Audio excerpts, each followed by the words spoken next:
Okay, recording is going, so we can start. So welcome to session 2 of Basecamp cohort 7. Last session, we actually did a survey of the fundamentals of Starknet.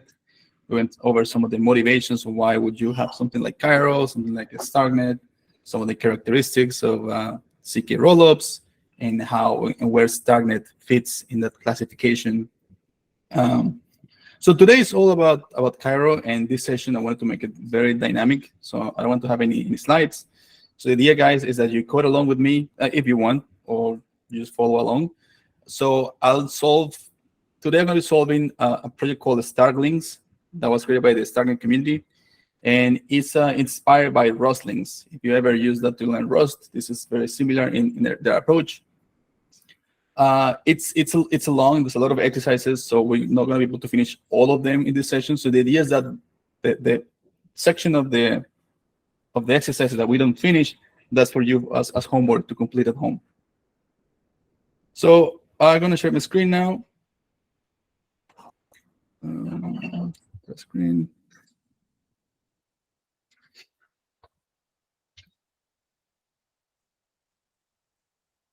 Let's wait until the screen has been shared. Okay, here we are. All right. So even though I sent a couple of days ago a guide on how to install all the dependencies that probably many of you, if not all of you, actually follow, and you have everything set up on your computer, which I hope you do because this installation takes some time. I'm going to show here the steps just so it remains in the recording, people watching later. And as I mentioned, we're going to be installing a project that is called Starklings. So let me show here the project first.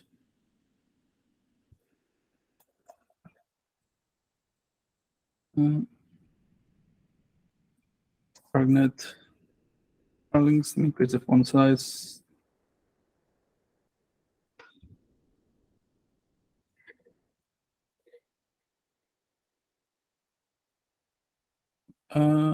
This one. All right. So this is a project created by Shrami, the community, and maintained by Annie and other folks as well. So you can find all the steps to run Starklings here. Just going to follow my guide. But before even installing Starklings, let's install the dependencies that you'll need to run Cairo projects, right? In this case, we'll be installing a project called Scarb. If I show it here, Scarb, Starknet, Scarb, Starknet. This is what we're going to install.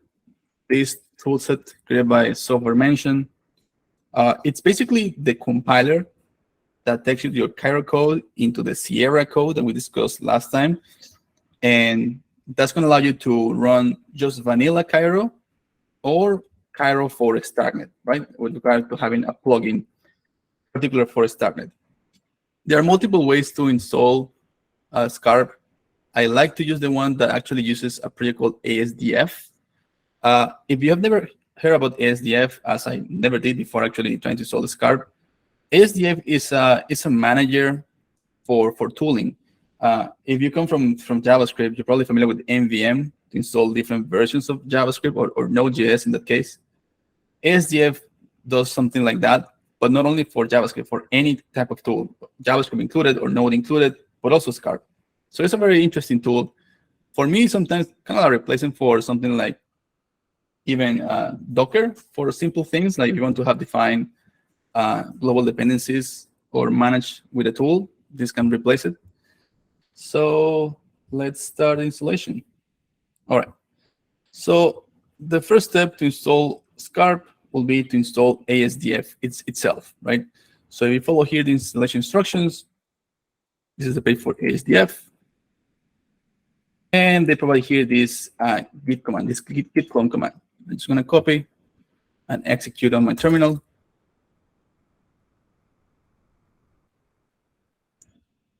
And here we go. Right, so we have cloned the project. Next step is just to activate the binary to put in the path to have autocomplete. And there's multiple ways to do that, right? So it depends on your combination of tooling. If you have Bash, Git, or if you're a Mac, In this case, I always like to use all my C shell.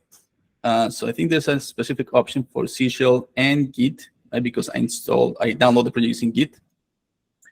And basically, you can either add this to your configuration file or shell file, or you can simply enable the ASDF plugin on your CSHRC, so all my C shell. And I think that's what I'm going to do. I think it's the easiest one. So I'm just going to go and open. It's a little too big. Let me reduce this font size a little bit. Handle it that way. All right, so it's my config file.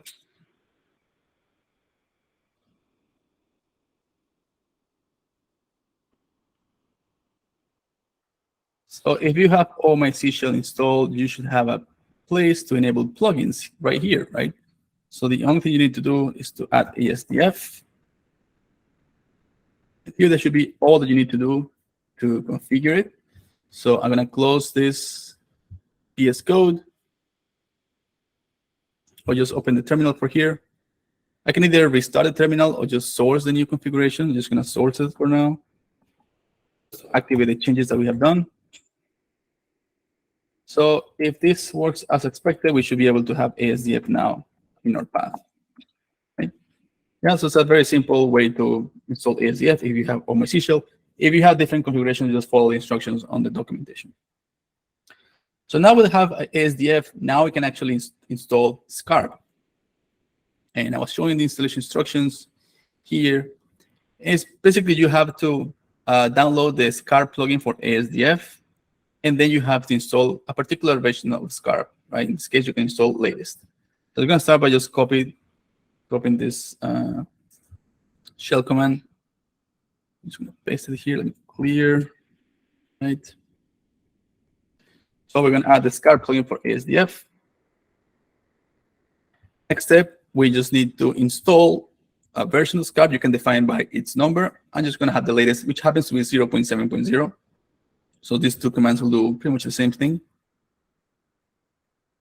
Go ahead, paste.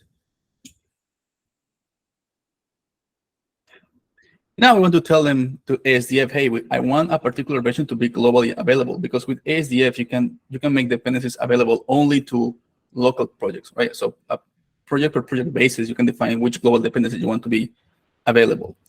But now to make things simple, I'm just going to have the Scarb latest globally available, basically following this command. Execute this. And if everything worked out successfully, I should be able to do Scarb version. And there we go. So we have the latest version of the Scarb that comes bundled with this particular version of the Cairo compiler 2.2.0. And that's compatible with Sierra 1.3.0, which is the version that is supported currently on a Starknet testnet and on a Starknet mainnet. All right, so usually this is where you pretty much stop. This is all you need to start creating Cairo programs or Starknet smart contracts. But because we want to use the Starklings, which is built in Rust, we also going to need to have Rust. But this is just for running Starklings. So let's go ahead and now install Rust. So I have my own guide, but you can also go to, I think it's Rust up. This is the Rust manager toolchain. So basically, I'm just going to copy this command and execute it. So let's put it on my terminal. Just clear.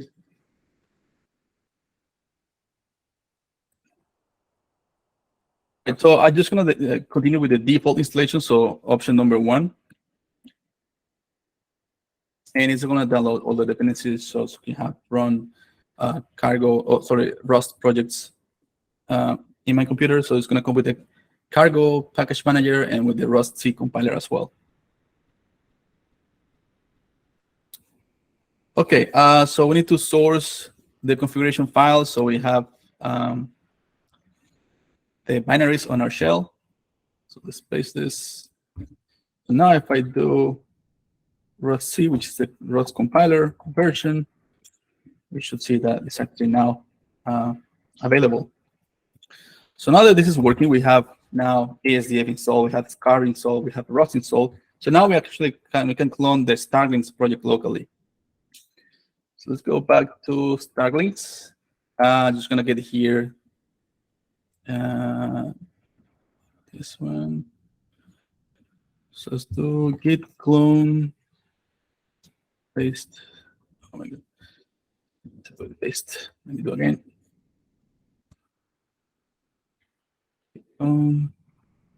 Paste. And we're gonna clone it into a folder just called Starklings to make it shorter. Okay. Let's clone the repo. So now I can go to inside the repo Starklings.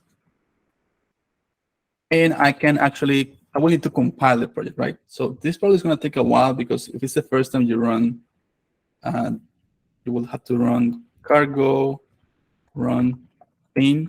And this follow actually following the instructions you see in the README. Cargo run bin Starklings, right? That's what I'm doing here. This could take a while because it's going to have to initiate the repository or the local cache for crates.io. Let's see, seems to be going at a good speed.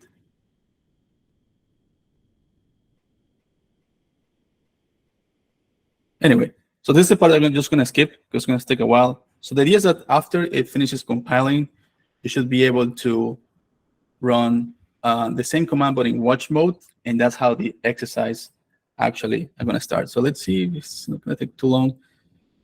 Let's see if you have any the comments in the meantime to see if any questions.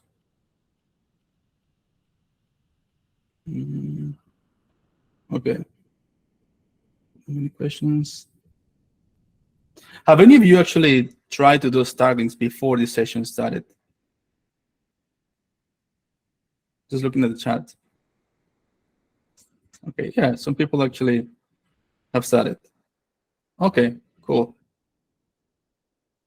Question is, could install this on Ubuntu VM? Yes, I'm actually running on Ubuntu VM with Parallels. I wonder if people working in Windows had any issue, because that's usually where things get a little complicated, and we don't use Windows, so I don't know how to support it.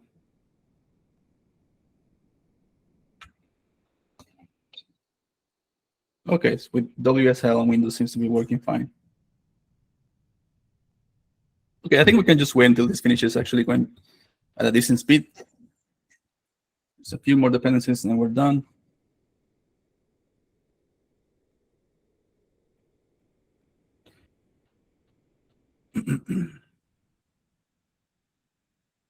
So this is Starklings.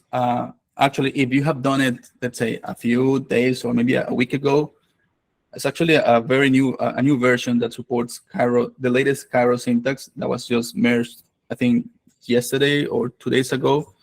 So if you have done it like a week before, you can see that now a little bit things have changed just because the syntax of Cairo has improved.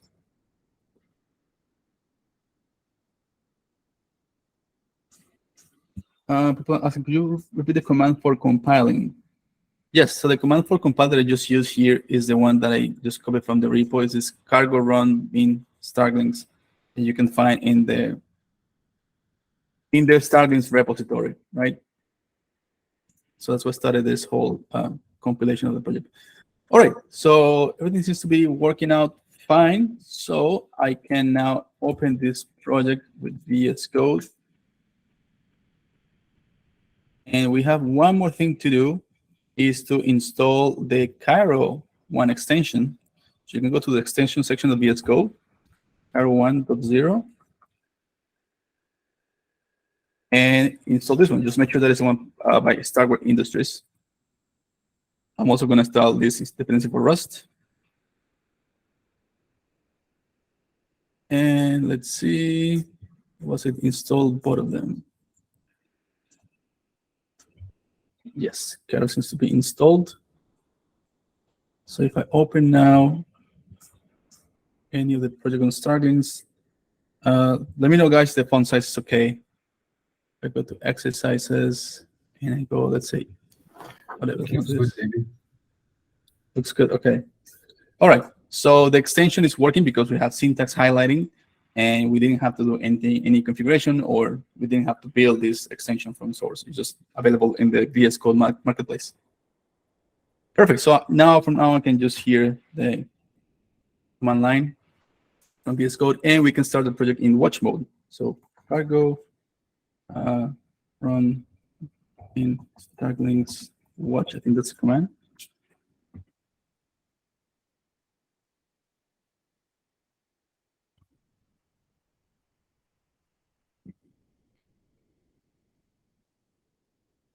Okay, let's wait a little.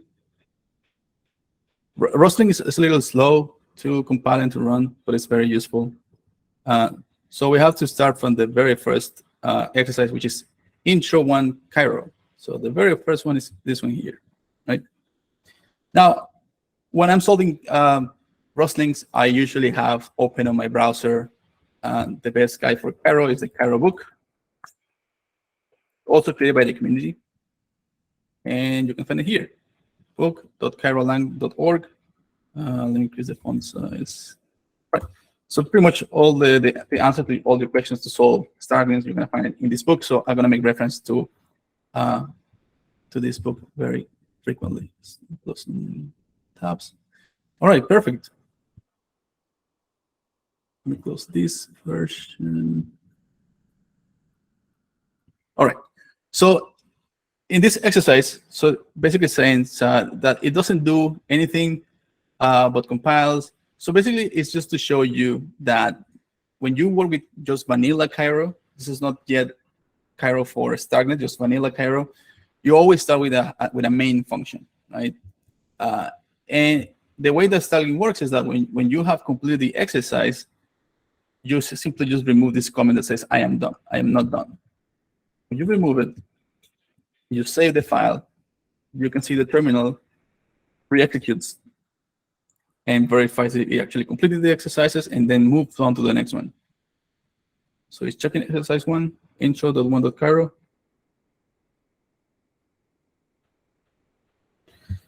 Norster, if you got that message, it's been because you forgot to source, you forgot to run this command. Let me show you in my terminal here, but I'm going to execute it. Let me open a new terminal. I think you forgot to run this command.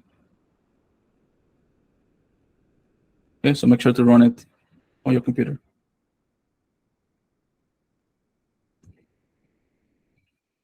All right, so now I move on to exercise 2, which is intro to the Cairo, and obviously I say, hey, there's something not working, something that we need to fix. And in this case, says this exercise won't compile. Can you make it compile? So as I mentioned, any vanilla Cairo project needs to have a main function. So you simply just create the function. It doesn't need to have a body, just to exist. That should be enough for this particular file just to compile. For more complex exercises, I'm actually going to give you time for you guys to solve it, and then I show you the answer, the way that I will do it. But for this very simple one, I'm just going to do it myself. Say, okay, now the file compiles, so we can say we can remove this comment, so we can move on to the next exercise.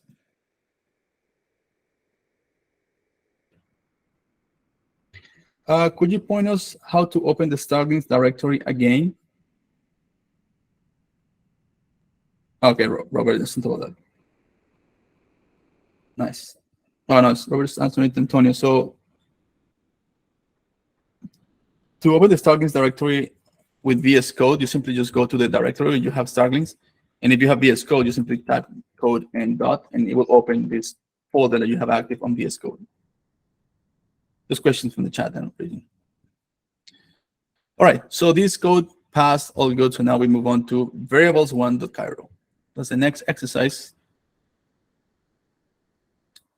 This one right here. Okay.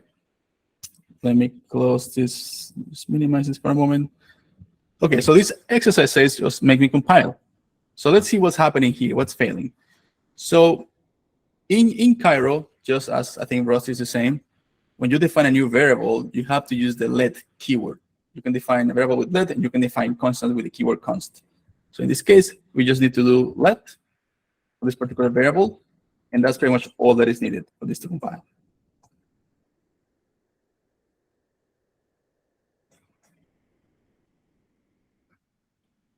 Now, there are multiple type of integers or unsigned integers that you can use in Cairo.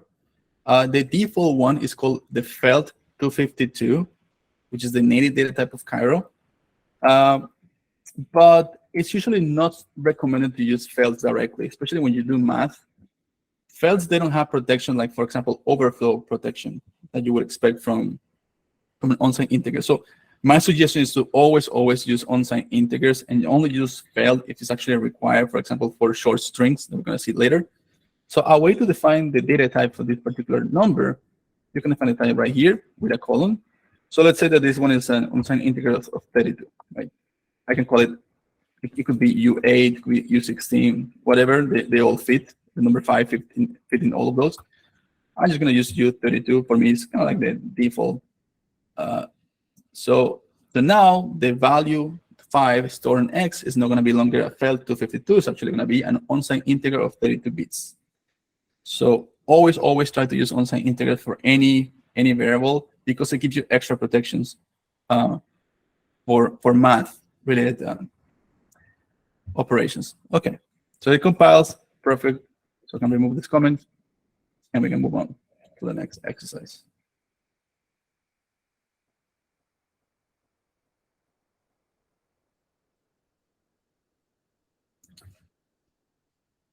Alexander asks, how do you compile? The compilation is just by running this cargo run bin Starklings watch. It actually compiles the project.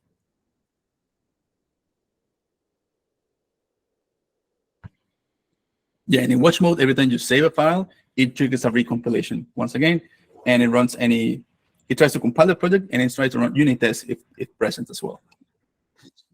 Okay, so now we move on to variables2.cairo. So we're on this one here. All right, so something is happening here. We can see the error. So it's complaining about this particular line, right? And it complains because whenever you create a variable, you have to define a value, right? You cannot just have the variable defined like that. So, doesn't matter which value you define here. It's actually just doing a comparison.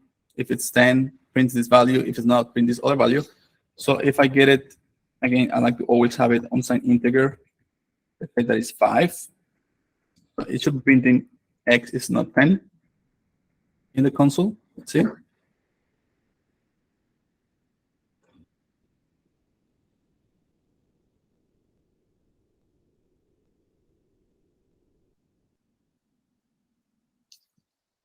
Okay, so if you go a little bit up, you can see that in the debug, X is not 10, right? So this got printed.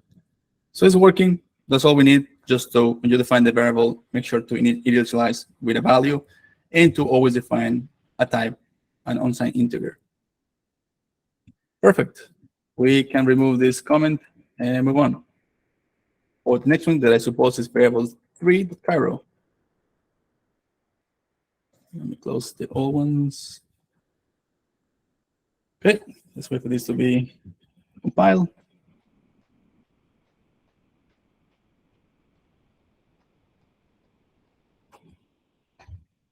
Okay, we have solved 4 out of 51 so far, so 7.8 of the total of the project.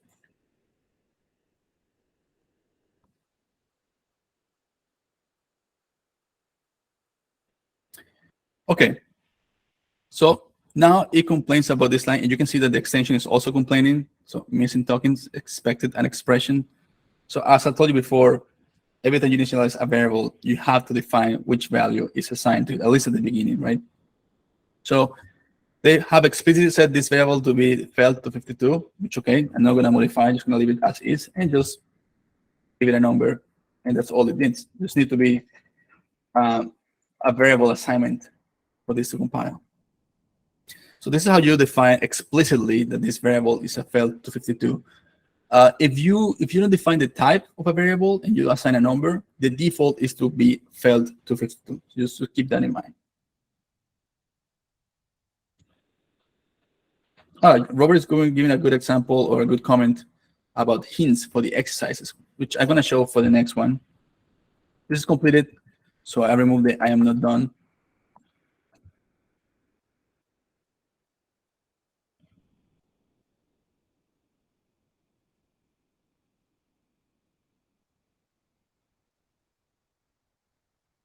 we should be now moving to variables 4.Cairo. Let's wait for the watch command to catch up. So it validated variables 3. Now it's checking variables 4.Cairo, and this should fail.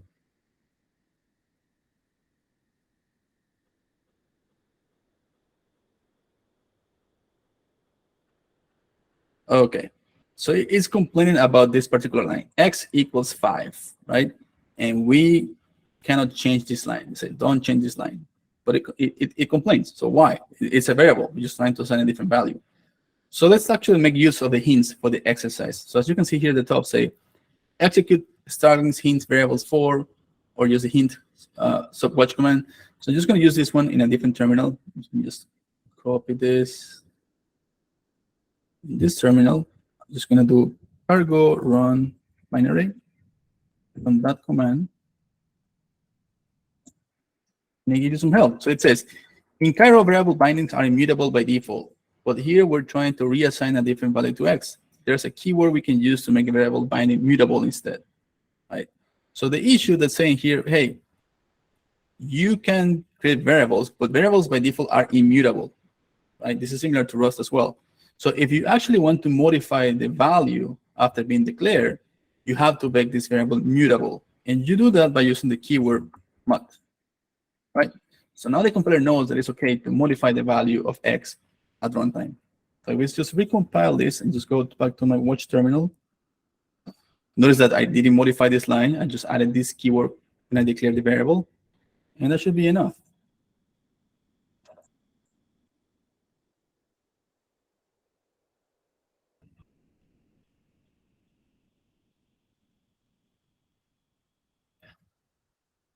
Perfect.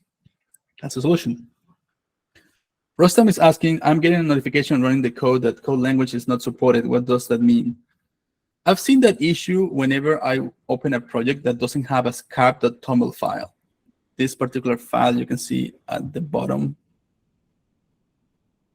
So you should be able to see this file at the root of your project, because that's how the Cairo extension knows which particular version of the Cairo compiler you want to use for the project.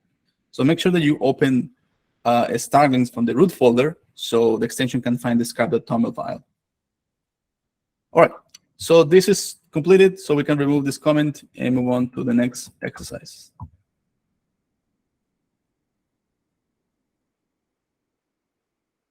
Douglas asks, what is the word size for Cairo? Is it 32 bytes? Is it more efficient to use uint 256 than uint 32? That's a great question.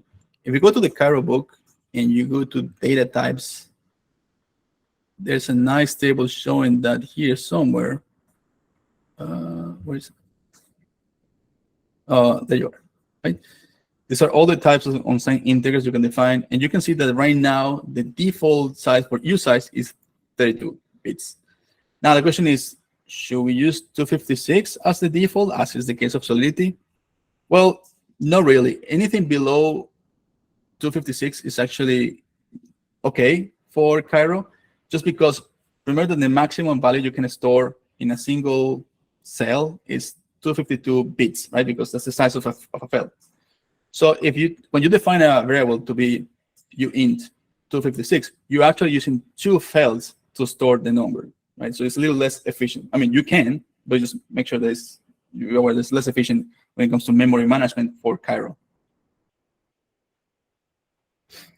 Can you use using Cairo? Yes, it's a type that we can use. And just equates to pretty much U32. Okay, so this code compile, and now it move on to variables 5.Cairo. So here, and let's see what happens. So, all right, you know what? I'm gonna give you now, guys, for you to solve it. Just gonna give you 1 minute. So give it a try. When you're done, just raise your hand in the tool here for Google Meet, and then I solve it for you. So try to solve it yourself.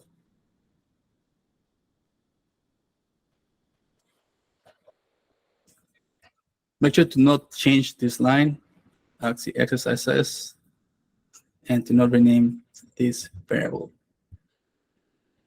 You can always use the book as a guide. All the answers are here. Actually, I'm going to try to find where the answer is exactly. We'll try to solve it in the meantime. Make operation, boolean type. I haven't seen it before that.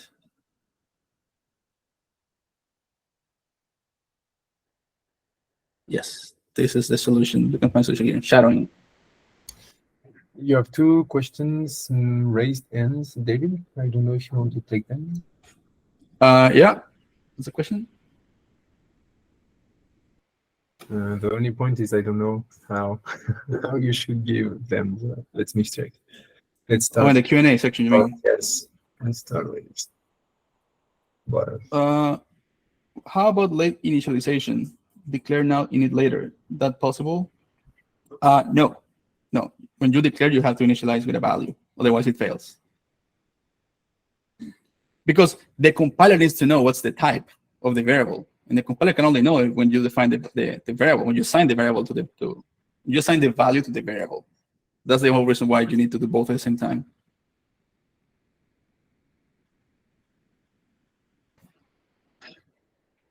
All right, I see that Alexander found the answer. Let's see people with their hands up. Okay, so let me just solve it myself. Okay, so the issue here is shadowing, right? Because we are assigning this variable here, right? So this variable now, you can see this is one way to define the type of the value you want to assign. In this case, you assign integer of 8 bits. You can also do it like that and remove this UA. It's the same. But it's asking you to solve this compilation issue without having to rename this variable.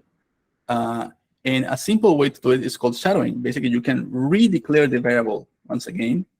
I mean, you can make it mutable, right? But it says don't change this line, so we cannot make this one mutable in particular. So the option is to redeclare the variable, and actually that works. Should work. Let's see.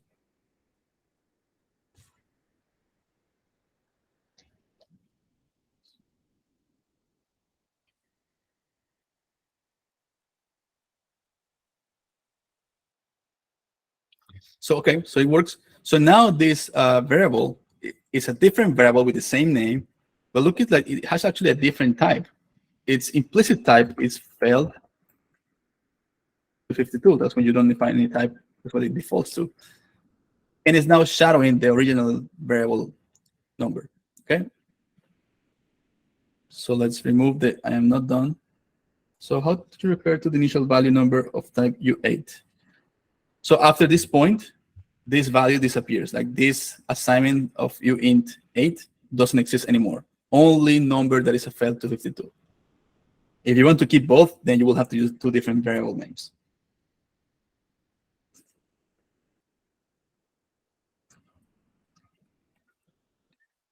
So the question is from Kingsley that what is a failed? A failed is, think of it as an unsigned integer, but the max value you can store in a failed is actually a prime number, right? So faileds, they have different rules for arithmetic operations, for multiplication, for division. So actually, you're gonna get surprised when you divide two faileds, or when you multiply two big faileds. You actually get surprising results that are different what you expect from regular arithmetic math. To get the right results, what you expect, just try to use unsigned integers. The reason to use failed has to do with this how ZK circuits works under the hood. So that's something that normally you don't want to get exposed to in your code.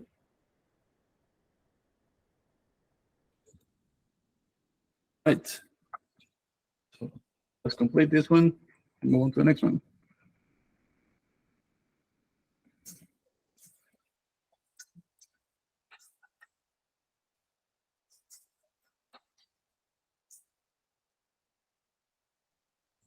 So variable 6. All right, so this is the first time you actually see the const keyword no longer failed. So something is failing here, and you can see with the help from the extension is that it's actually expecting a type. So different from variables that you define with the let keyword, that you can just make an assignment. You don't have to define the type because the default type is the failed 252. In the case of a constant, you always have to define the type of the variable. So this one could be U32. This one, because we're assigning a value that is already defined as an unsigned integer of 8 bits, you have to do it U8. And that's it. So remember, when you have constants, always define, you have to declare, define the type, and do an assignment, all in the same expression or statement.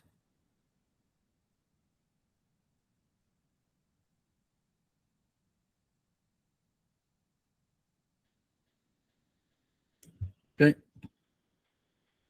The question is, why should we use fail252 that often? Why is it the default type? Again, the default type has to do with how the Cairo virtual machine works. That is the default data type. It's actually pretty useful when you move to Starknet and you define, for example, contract addresses, you use fail252. Or when you have unsigned integers, you actually use fail. Sorry, when you have short strings, not unsigned integers, short strings, you also use fail252. And that's fine for those use cases. But the reason why failed exists is because of the Cairo VM and the ZK circuits, right? It's a different type of computer architecture that we use to run Cairo programs that you would use on a regular computer, for example, Rust. Okay, so now we move on to the primitives, primitives type 1.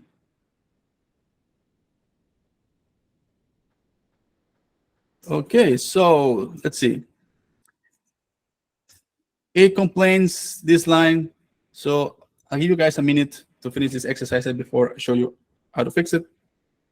That's it. Just give it a try. Just 1 minute. Remember that you can use the hints, right? If you want to. And if you want to take a look at the book, which actually covers what we used before, how to define, how to declare a variable.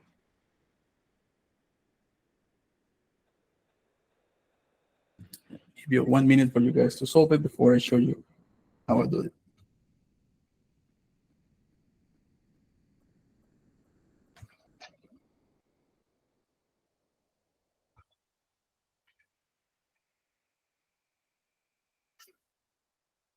Let's see the question in the chat.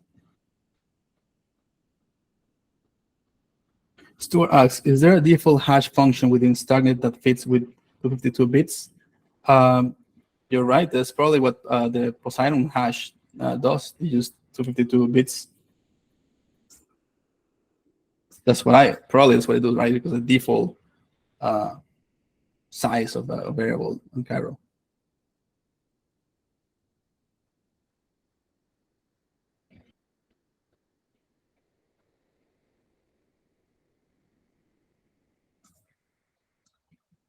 Okay, so let me try to solve it now.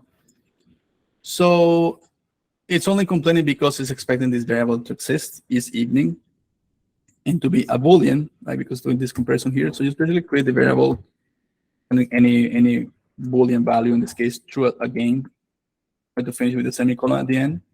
So it executes these two printings.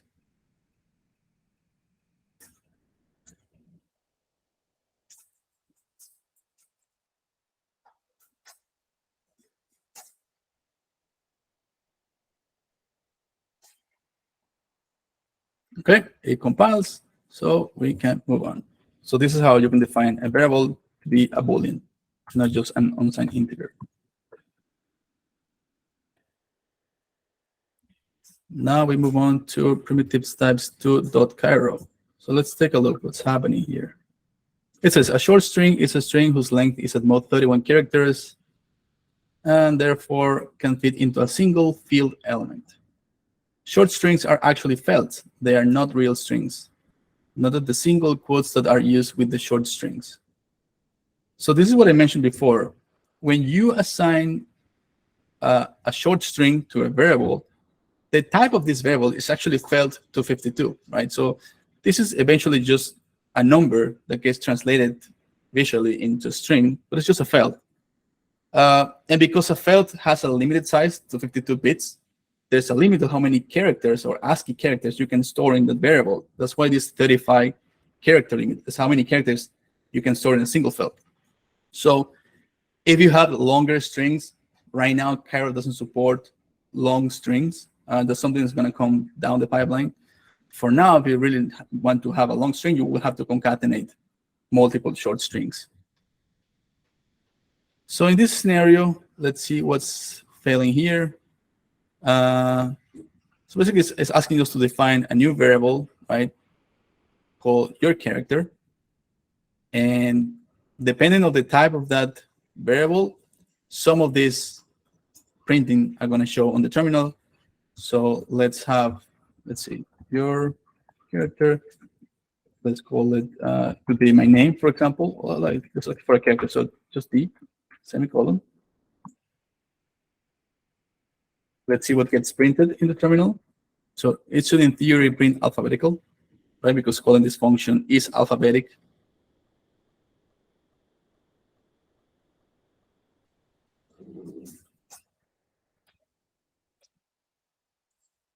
And if we take a look, it's still failing. Oh, because I think there's something more here.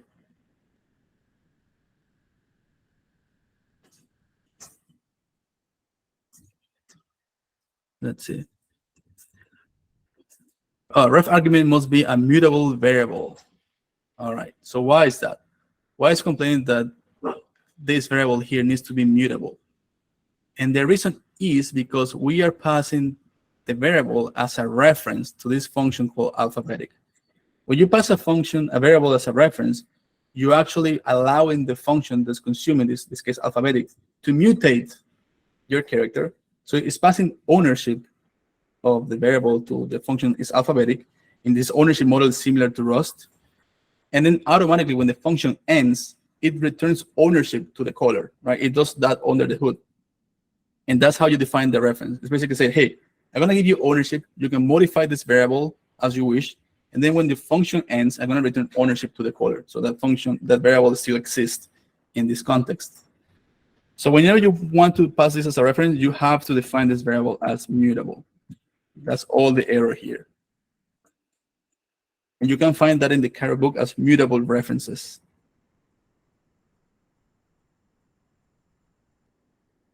So let's see if that actually fixes the problem. Yep. So if I had to define, let's say 5, it would have printed numerical. If I had printed 5, but within the short strings, it would actually go to neither alphabetic nor numeric, right? Because now this is not an ASCII. It's just a regular number, so it will fall into this category. Because if you can see what is alphabetic is doing, it's actually comparing short strings. When it compares numbers, actually compares number, but the ASCII representation of the number, not just the number itself.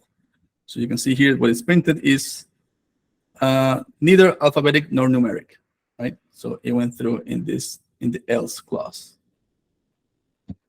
But if I had done this with single quotes, turning it into a short string, now it should actually print numerical.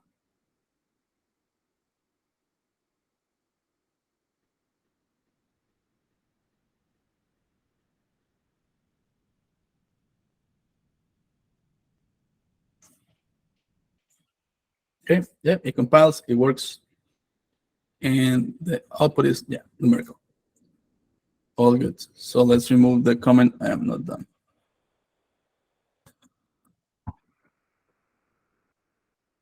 Right, so next one, primitives types 3.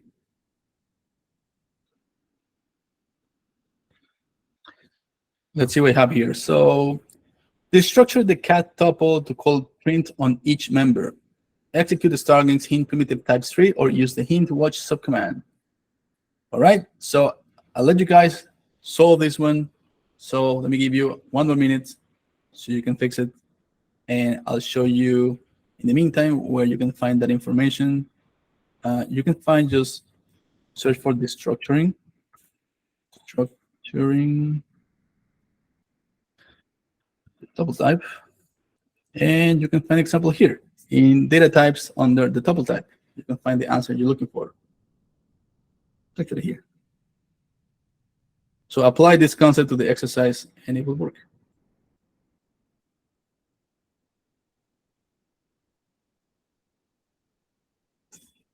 Let's see the chat.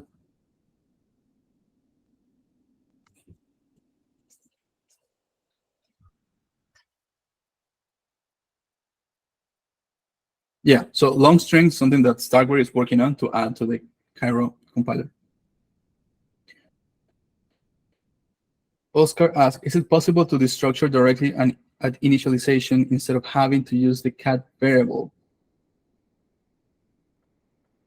Destructure at initialization.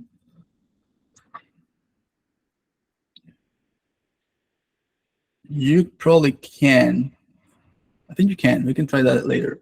Let's see. It's a good question because this is already a tuple, so you want to assign this to different variables. Should work. Not sure. Maybe I try.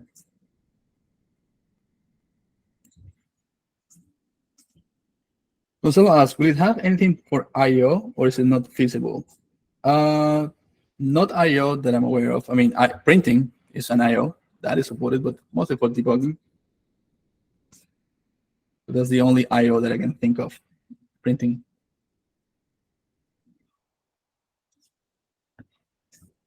Okay, destructuring. So you can actually take this tuple cat, right? This is what we create here, a tuple with these parentheses, and you can extract both members of the tuple directly. For example, I can call it, hey, the first element is going to be the name, and the second element is going to be the age, and you assign it to cat. Should work. Let me open again. Terminal. See.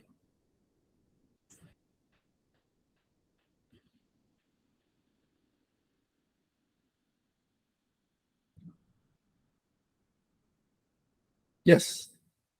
So now the question that I had before is like, can I do this directly during declaration? And I don't know. Let's give it a try. So if I comment this out, I do it here directly. I wonder if it's going to work. Name each. I think it should work. Let's see.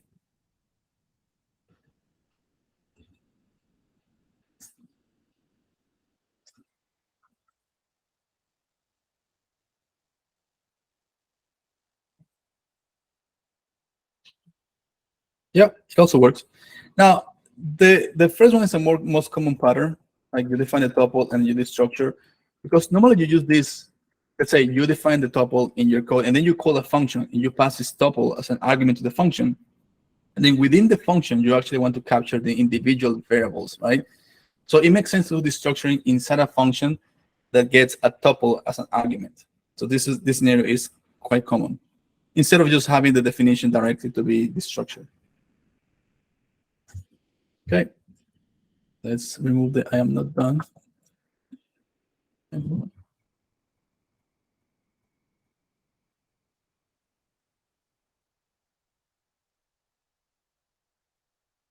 So let's go to primitives types 4.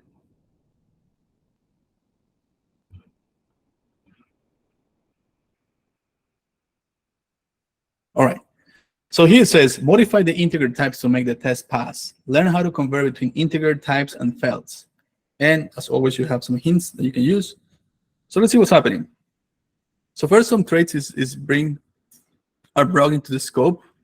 And then we have the function sum unsigned int 8.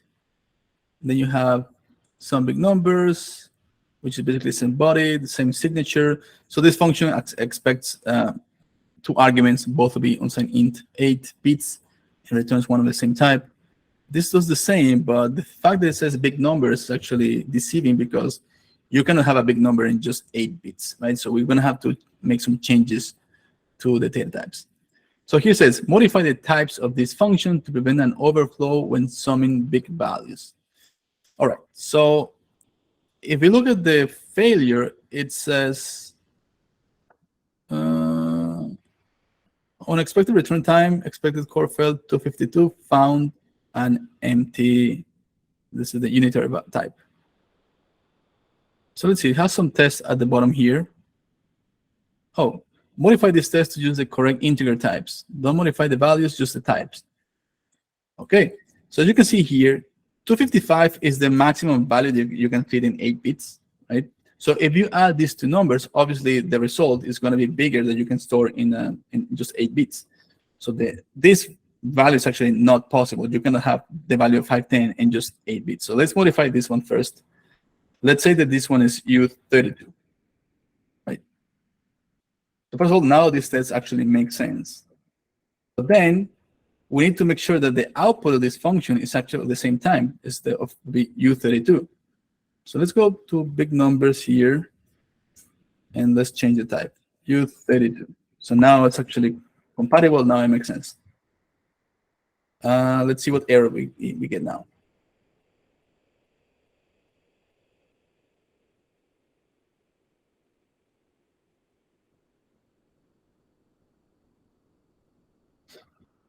Okay, in the meantime, we can work on these two functions, convert to felt and convert felt to U8. So in this case, they're asking us to get a short value of 8 bits and turn it into a felt to 52. And this is easy to do just by doing X and then method into.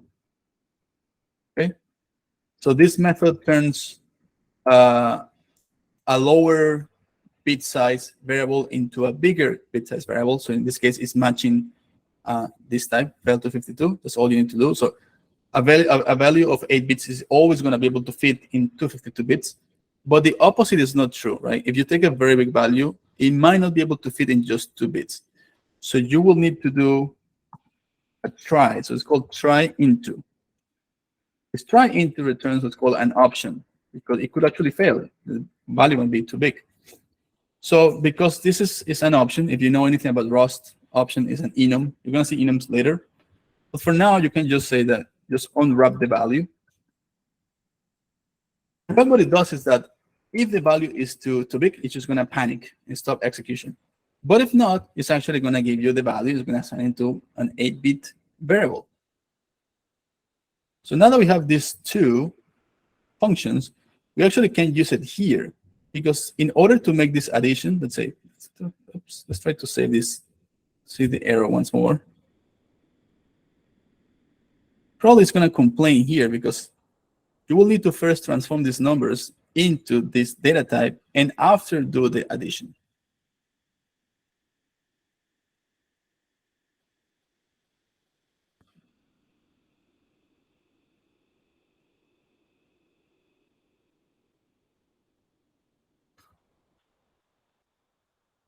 Yeah.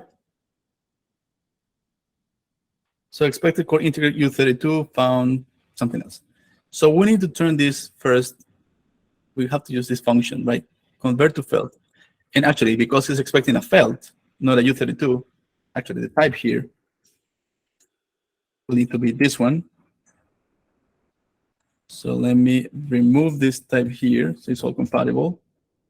So now I can actually use this function. So I can do let x. I can do some variable shadowing as before. So convert to felt, and then same for y.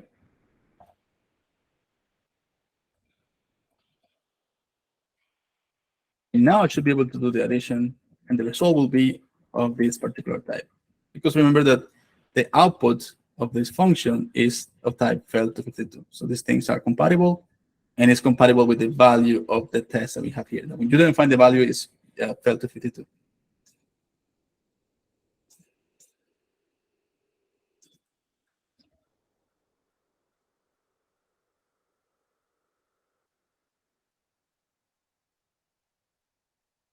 Okay, it's working. One more thing to mention is that you don't have to always define the type as a suffix, because the compiler knows that if the parameter of this argument is actually U8, so it knows that this value is actually U8, right? So this is actually redundant. You can remove it, and it will work just as well. Just make sure you can use both styles. I found this much easier, just to let the compiler do the hard work of figuring out the type. So do some type inference for me. So this should work, should compile, so I should be able to remove the I am not done. Move on to the next one. Wait for it to finish. Okay. Move on to the next one.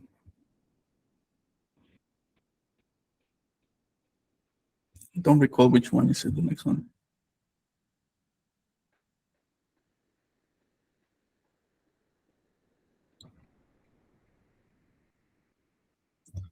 Okay, we have been 1 hour in this call, so I think it's a good time to make a short break before we move on to the next part of Starklings. So let's take, I think, just let's just 10 minutes, right? And we continue after the break. All right. So next exercise here is to actually, it's operations1.cairo. And we are asked to implement the solution, or actually solve this polynomial, x to the power 3 plus y minus 2. So this is the function that's going to calculate this polynomial. So basically, we have to do the calculation here. So I'm just going to give you 1 minute, try to solve it, and then I'll solve it myself, right? Try to solve this polynomial in here.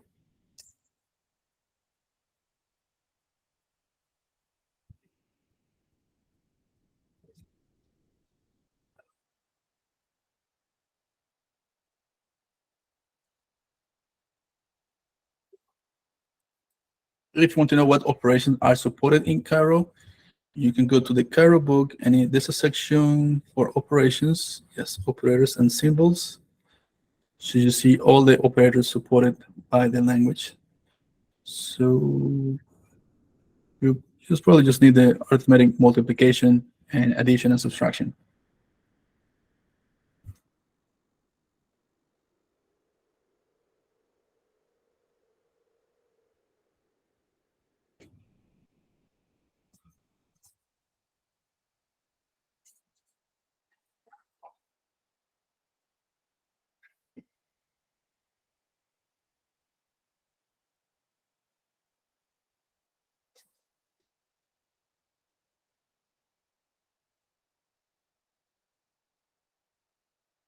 Okay. Let me solve this step by step. So I'm going to create a new variable, actually this variable here, res for response. And I'm going to implement this polynomial, right? So basically, we need to multiply x 3 times to go to the power of 3. So x times x times x. Then we add y, and we subtract 2. And that should be all there is for the compilation.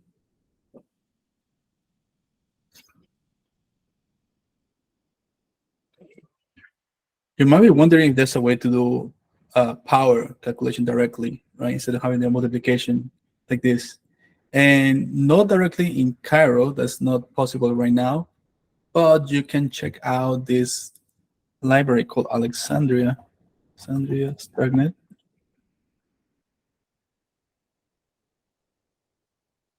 This one. Oops, go back. Yeah. So Alexandria, this is like a repository of libraries for Cairo. They actually have a section for math, and you'll find the fast power, right?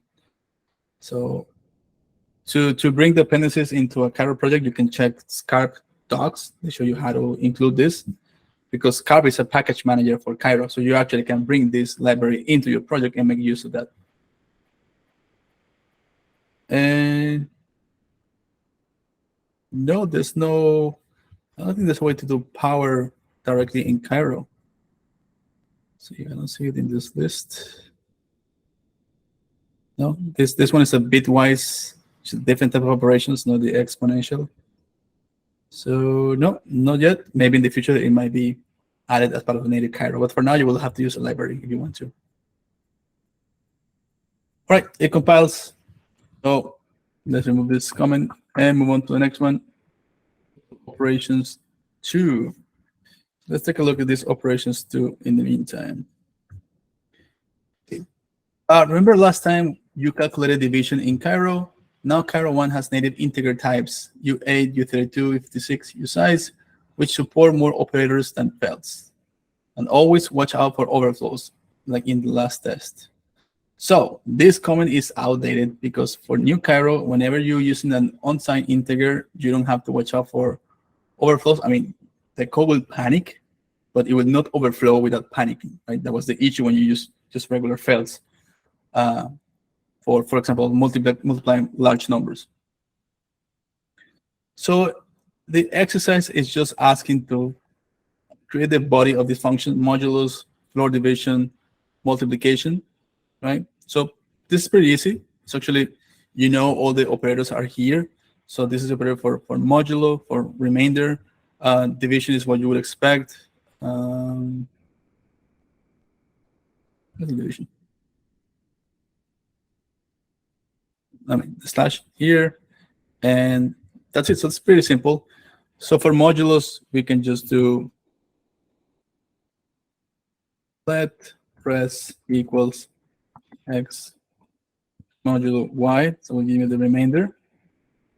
For floor division, let res x y. And notice that's important. These are unsigned integers and not fails. That's why actually this works as expected. And this is the floor division. So if the division is not exact, it will take the lowest integer of that division. And then multiplication, as you would expect, equal x times y. So the compilation.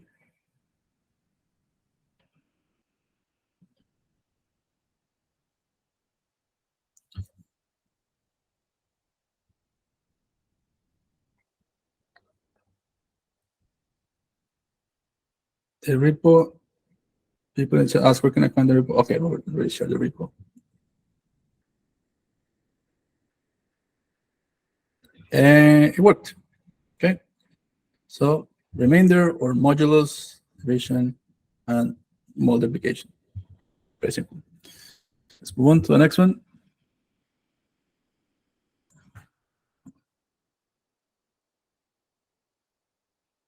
And which one is going to be? Which section? I don't know. Could be options. We are 14 of 51. So you're going to have a lot of exercises to do as a homework because we're not going to be able to finish them all. But it's a good way to practice and to read the Cairo book at the same time. I think the Cairo book is fantastic. It has all the information you need. All right, we are now going to if1.cairo. So let's open that file. So this is for control flow. Here we are. Okay, let's take a look at the exercise. So we have a function called bigger. It says complete this function to return the bigger number, right? So do not use another function call or additional variables. So we have to just deal with these two variables without creating a third one. So let me give you a minute for you guys to solve it, and then I'll solve it in front of you. So how would you implement a function that calculates which one of these two numbers is the bigger and return that number?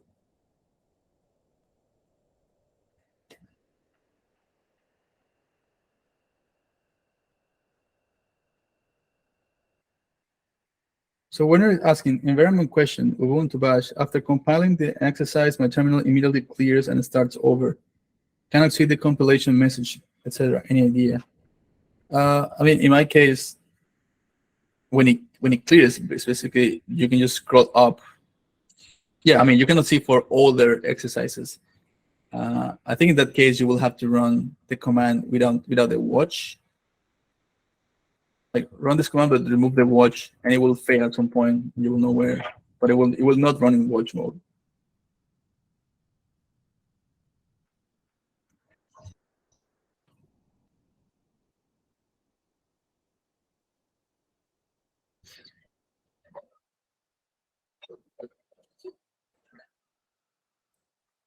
Okay, so just gonna solve this function myself.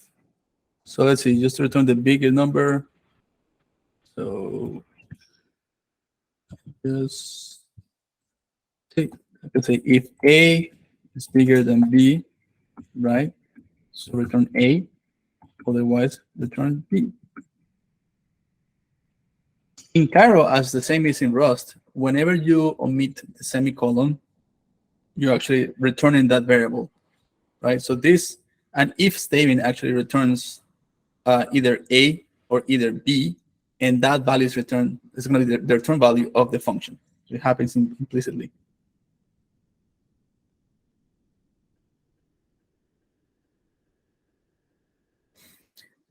MTG asks, what is this attribute here?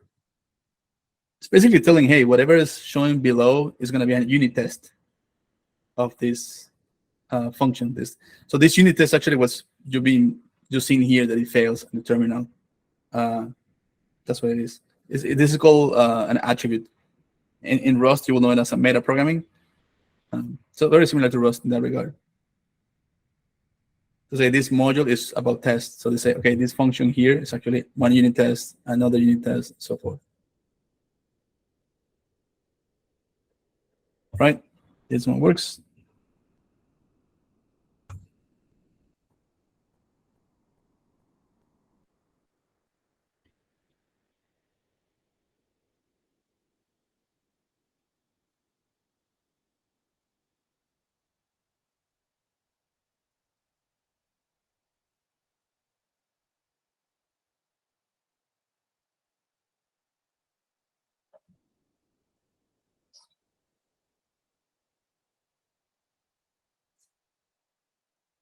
So if two, let's see what this one is asking us to do.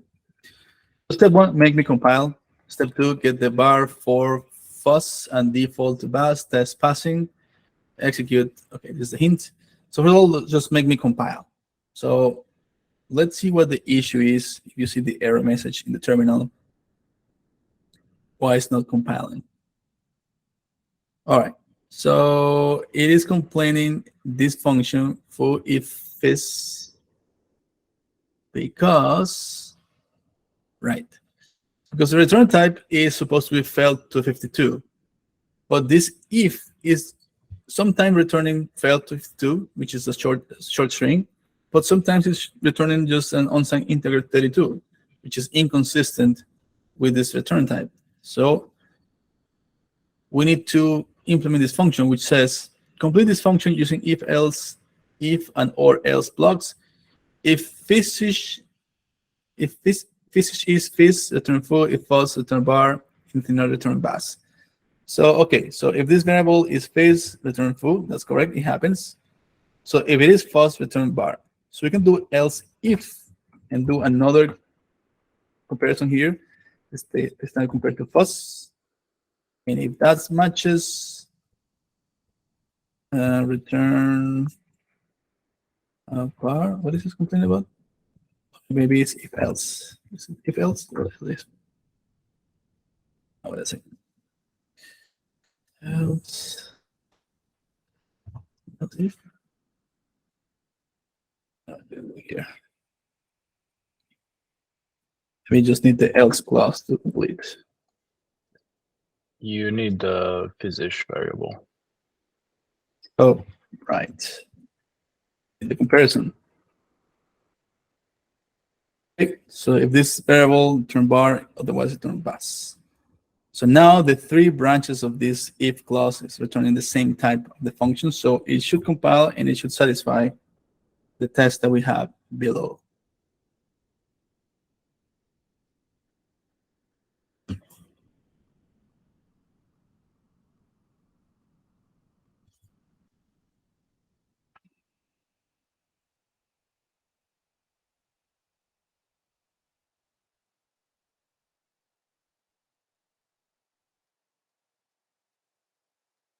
Okay, it works. All good.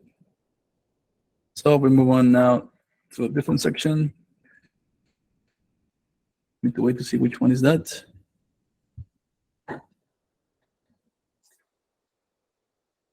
We have solved 16 out of 51.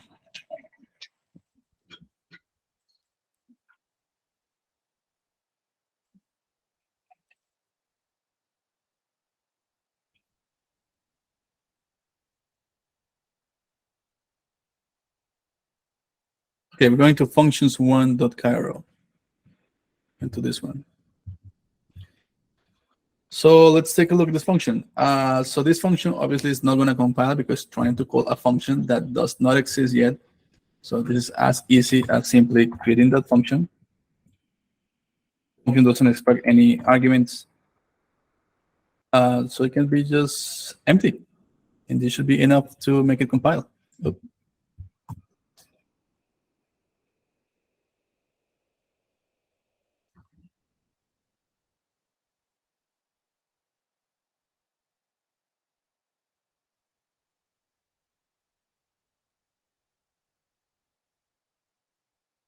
Yeah, it is. All right, we can remove this and move on to functions 2. Functions 2 now. Let's see. So we have the print trait, and we call a function, and we pass in the value 3. And now we have an argument called num, and it fails because it needs to have a type. The type here can be anything you want. I like to default to U32, but it could be anything. That should be enough to solve the exercise. Let's wait for the compilation to finish. All right. Now, when I save, it triggers.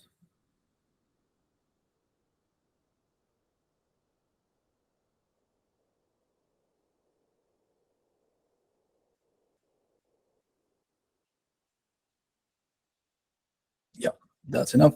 It compiles now. All good. So we just need to find the type. So every argument of a function, you need to always specify the type. And when it comes to numbers, remember to always default to unsigned integers and not try to avoid using fails. All right, functions 3.gyro. It's the same.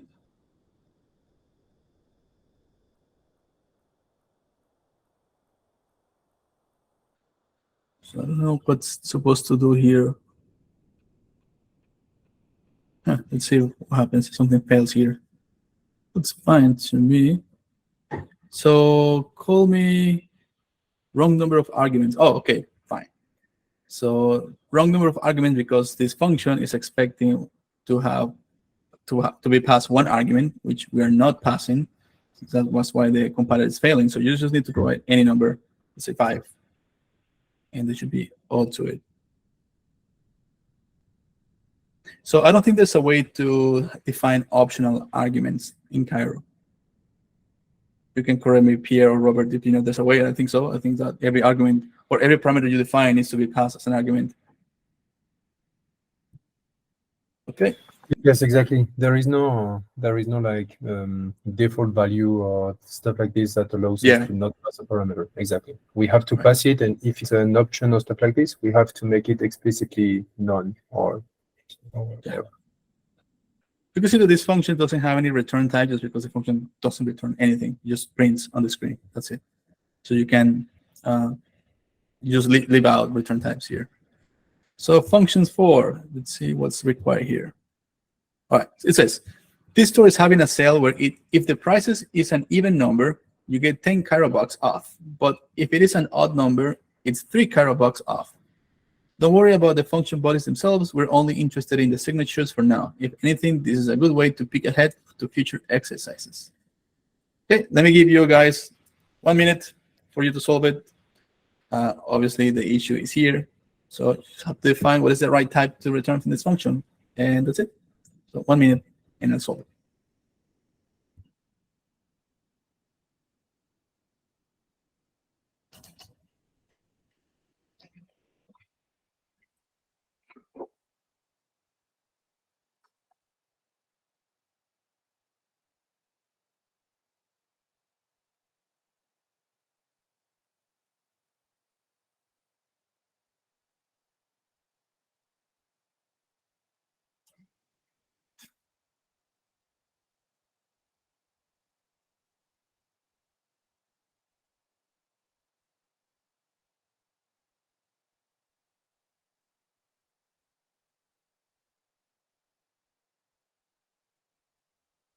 Okay, this is pretty easy.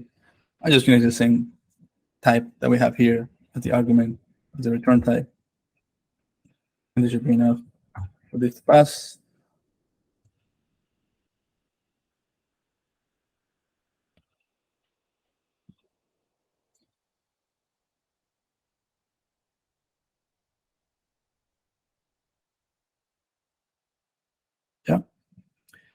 it's working out. I wonder what happens if I put a different type. I think this should fail. Let's verify it. Because this variable is unsigned integer 32. So I was expecting this to be also unsigned integer 32. So I think we need to do some trying to, let's see, I'm a bit confused. Yes. If we want to change the type, we will have to use something like try, as we did in the previous exercises. So we have to match this same type that we have here. All good. All right. I'm going to also remove this. I am not done. And move on to whatever is the next section, which I don't know.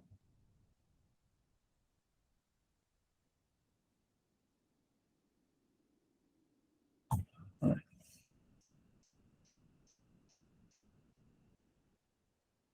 We have done if. We have to maybe quiz 6 point.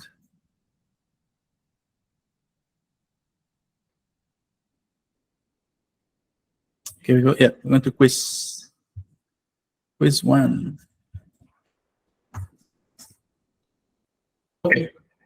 So Mary is buying apples. The price of an apple is calculated as follows. An apple costs 3 Cairo bucks. If Mary buys more than 40 apples, each apple costs only 2 Cairo bucks. So write a function that calculates the price of an order of apples given the quantity bought. No hints this time. And so this is the function that you'll need to implement following this logic. I'll leave you guys, I'll give you 2 minutes for you to solve it, and I'll solve it myself. Go for it. It's a good way to practice all the things that we have learned up until this point. So of course, just uncomment this function and implement the body. Oops. Oh my God.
Okay, let me jump in, start to solve this one. So let's see. So first of all, this function needs to have one argument, right? Which is how many apples Mary is buying. So I'm just going to call this argument of the parameter amount. Let's set that as U32. And of course, we need to return also the cost, right? So I'm just going to keep it the same type, U32. So now we know that if Mary buys more than 40 apples, each one costs only 2 Cairo bucks. And any other amount or less than that is 3 Cairo bucks. So I'm going to create a new variable called cost. And I'm going to say, well, if amount is more than 40, then I'm going to assign the value 2, right? The cost is 2, else the cost is the default 3. Now I'm going to return just the multiplication of the amount times the cost. I don't put a semicolon because I want this to be a statement, so to be the return value. See, save.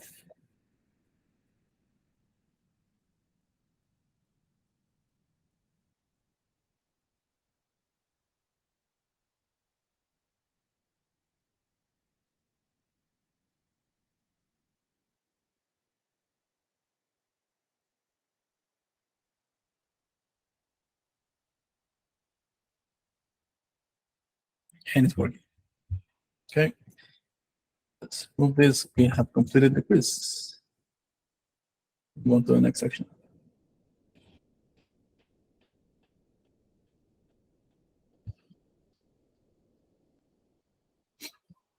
Remember that this is vanilla Cairo. In the next session for next week, Pierre is going to show us how to use Cairo in the context of a Starknet smart contracts. We're going to keep using Scarb, but we're going to have to enable a particular plugin, the Starknet plugin, so you can use Cairo for Starknet. Okay, now we're going to loops 1. Loops. I've never seen anyone or any community so excited about loops in a programming language, but it took a while to have loops in Cairo, believe it or not. Loops are quite difficult to implement in the Cairo VM or in this CPU air architecture. But now we have it. It's here. So let's see. Is complaining this loop to do make the test pass without changing any existing value. And this is the loop, right? This is how you iterate. You have to break the loop eventually, otherwise you get an infinite loop. That's why they have this max gas. So we stop the execution if the loop goes infinite.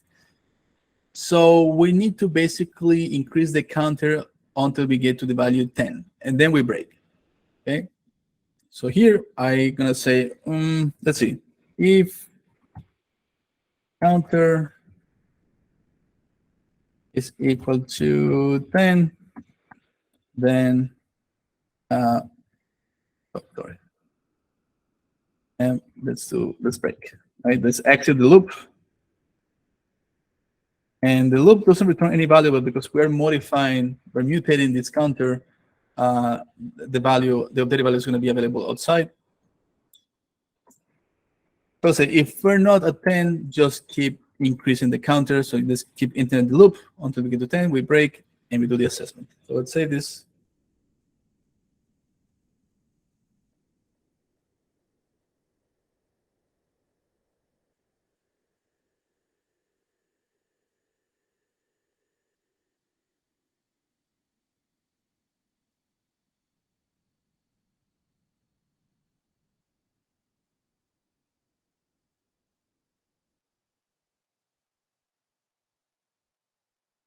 Yep, it works. Cool. Remove the comment. Move on to loops2.cairo. So let's take a look at this one. We have the counter initialized at 0. It is mutable. And then we have the output. Actually, in this case, now the loop actually returns a value because we're going to capture this value in this variable result. And what we do is similar as before, stop at 10, but now we actually want to return a value from the loop. Right? Before we didn't return a value, just modify in place. So very simple is that when we break, we can just pass a value as the break, and that will be the return value of the loop. So break counter. And we put here a semicolon to turn it into a statement. So now when we get to 5, we're going to break the loop, but returning this value. So this value is going to get assigned to result. So now result will be able to be 5. So if I open terminal and I save,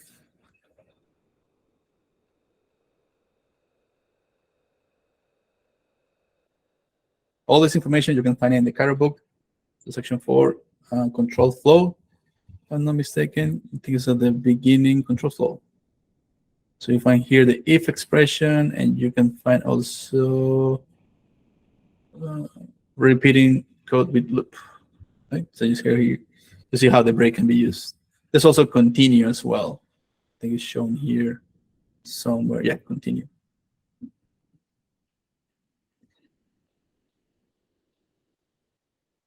Okay, this compiles. It's all good. The test has.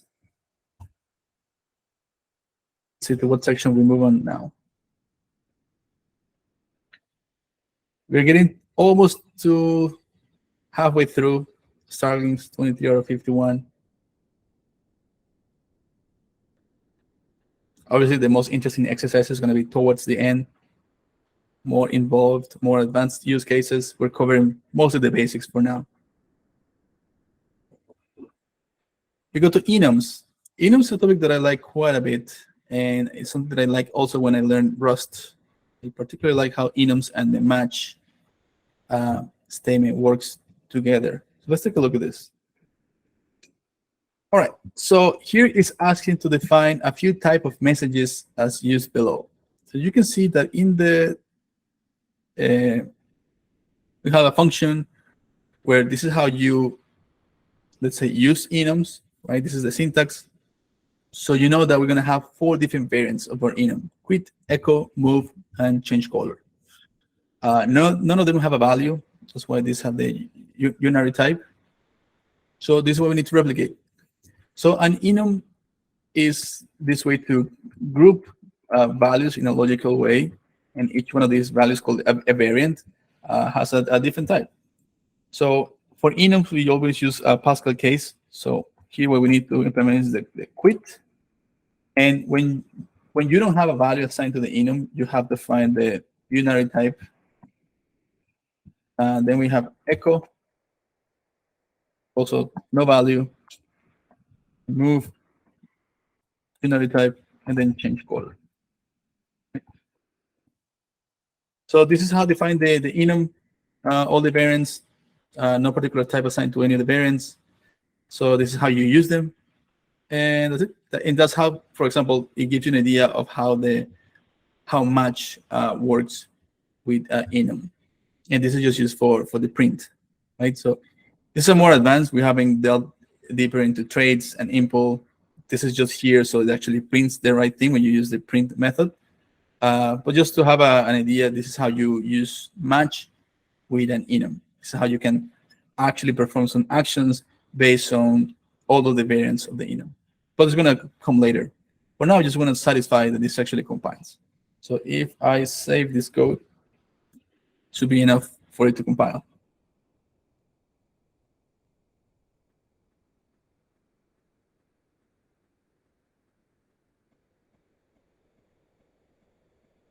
Oh, Pierre, you say that this is no longer required?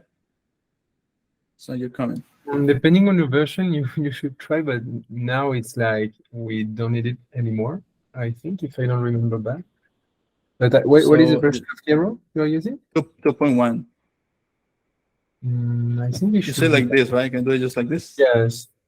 And also after in the definitions, but just try to compare like this to see. But normally, it should work. It should work. Let me just... But it was like a bit painful for the readability, so they removed it. So here you should also remove all the parentheses normally. You just have to put the name of the enumeration like we do in Rust.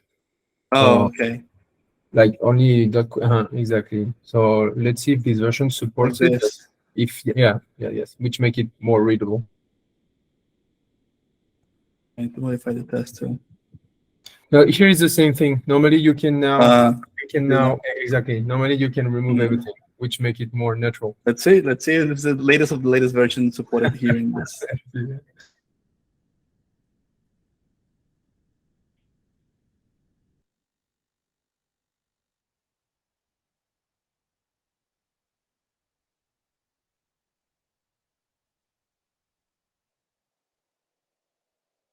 Yeah.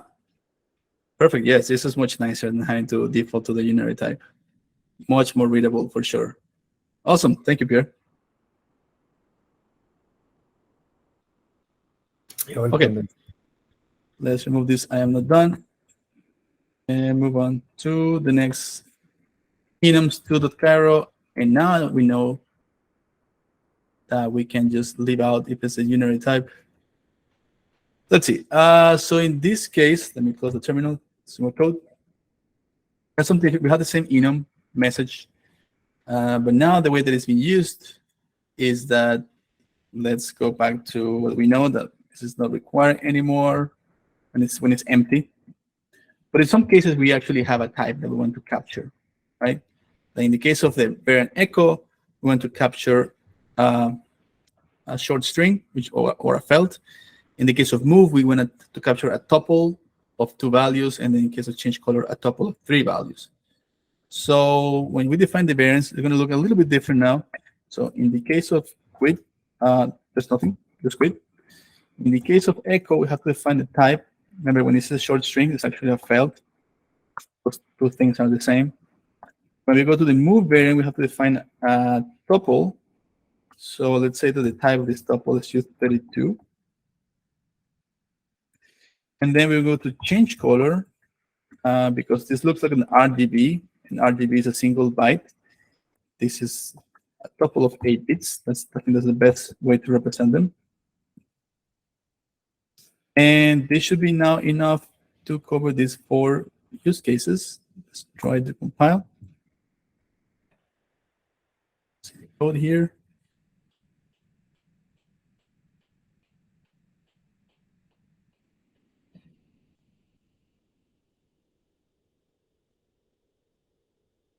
So it's good. We have to submit a PR for these Starklings to upgrade to the latest syntax for Enums.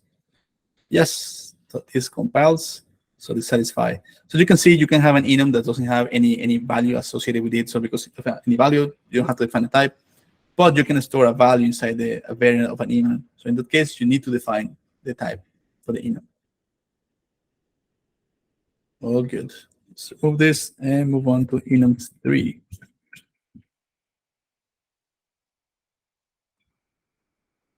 Okay, this is a more interesting one. So I'm going to leave it you guys to solve as an exercise. So I'll give you 2 minutes to solve it. Just going to read what's required here. So it says implement the message variant types based on their usage below. Right. So we have the same enum as before. We just need to implement the variants.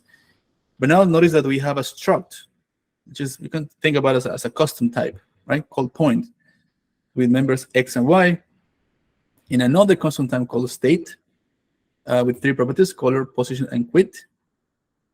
And then for the state, it's the thing that the state can do. It can change color, it can quit, it can echo, it can move position, and it can process. And this is actually the body of the trait, or how it's been implemented. So in the case of change color, it's going to have a method that is going to expect a method called change color for a state that's going to expect to be passed a new color, which is a tuple of 3 values. And it's going to change the color based on the tuple.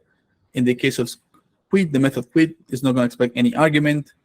In the case of echo, it's going to expect a short string just to print it. In the case of move position, it's going to actually expect a point, right? The custom type we define at the top. And we have to implement process.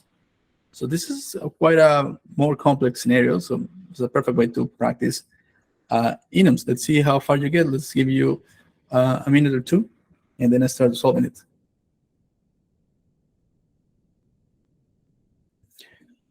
Make sure to check out the docs for enum. We have a section for it. Yes. So this whole section, you can see how enums work and the match control flow. Those 2 sections will be relevant.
Okay, let me start with this little by little, and let's see where to start.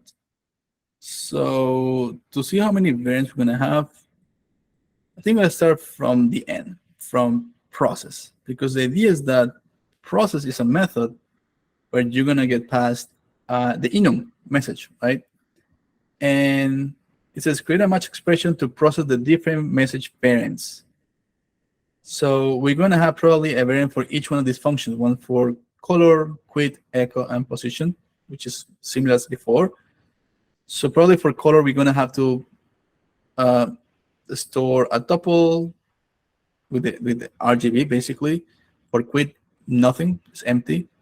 And this is a felt and a point. So very similar to the enum that we had before, just with an additional variant called position that is going to expect a custom type point. So let's define the variant here. All right, so we're going to have the first one was change color, right? So change color, and the type of this one, as we can see here, is the tuple with 3 values of U8.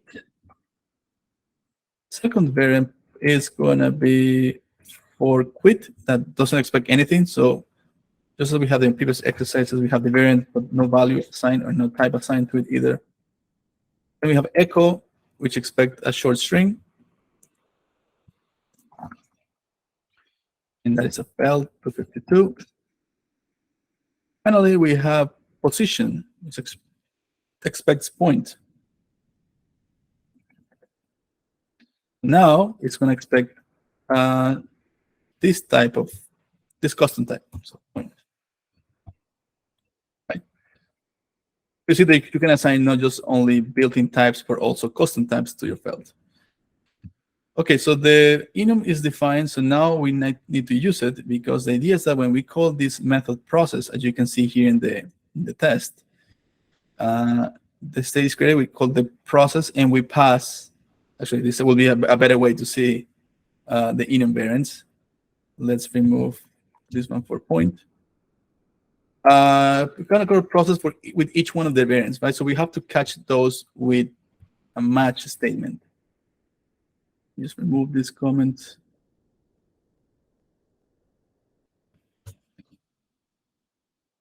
Okay.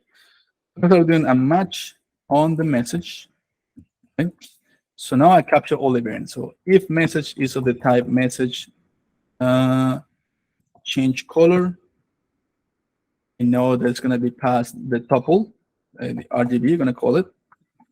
And what I want to do is just to call the associated method that handles changing colors. That is change color with the underscore. Self dot change color, and I pass the same tuple. Okay. This RGB is going to be the tuple defined passed here. This tuple here. Okay, we have to actually capture all the variants, otherwise the match is not going to compile. So the next variant that we capture is the one for echo right here, right? So echo actually requires, it has a message stored inside of it. So we're going to capture that, and now we're going to call the associated method called just echo. We pass that message here. Next, we have move. Message move that is going to give you a point, or has a point stored inside of it. And with that, we can call the method move position, and we pass the point to, is expecting here point. Finally, we have quit that doesn't have any value stored inside of it. And so we don't have to capture it. So we just call now the function, the method quit that doesn't expect any argument. So self.quit. And that covers all the variants of the enum. So this should compile.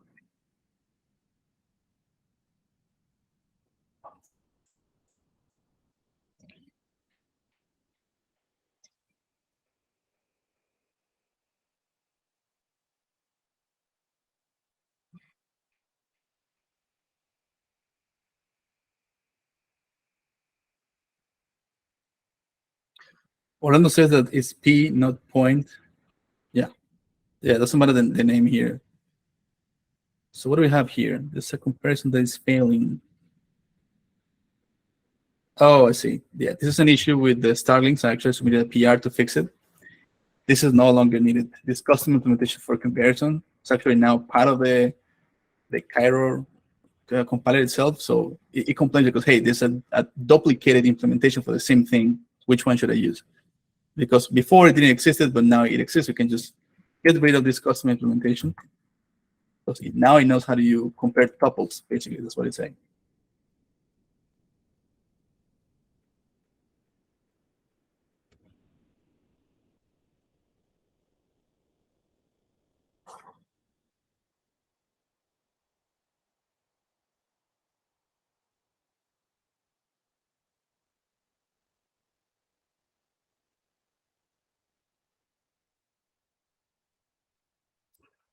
Let's see, something complaining here.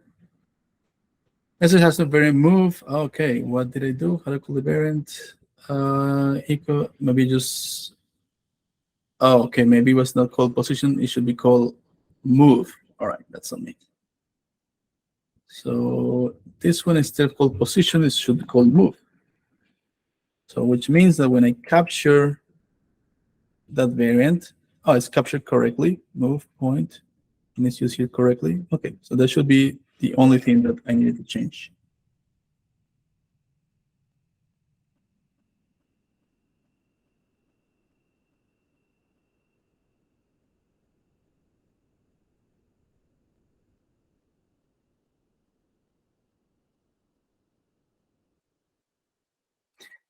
She also asks, is there any way to handle multiple implementations for a type?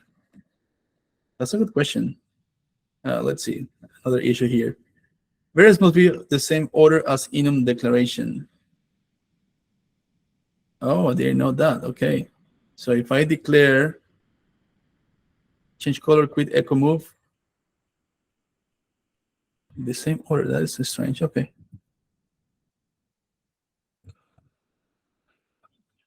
You know about this limitation? Let's try again. Because this is how the compiler verifies that each variant is actually captured in the match, I guess.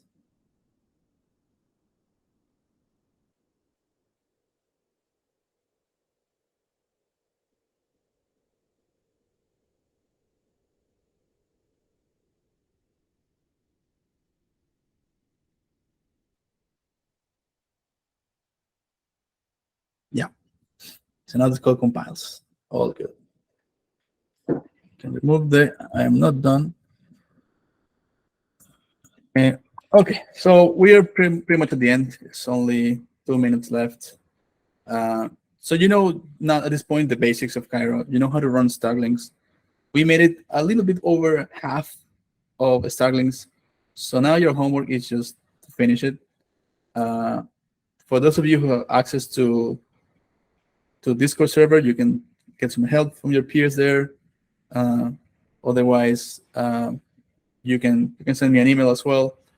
But hopefully, the instructions, just follow the hints. If you get stuck, just read the hints. They help a lot. And just read the Cairo book as well. It has all the information you need.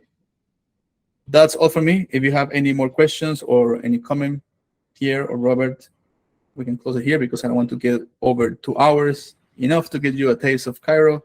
Remember, this is vanilla Cairo. Next time, Pierre is going to show us Cairo 4 Starknet so we can build smart contracts with this programming language.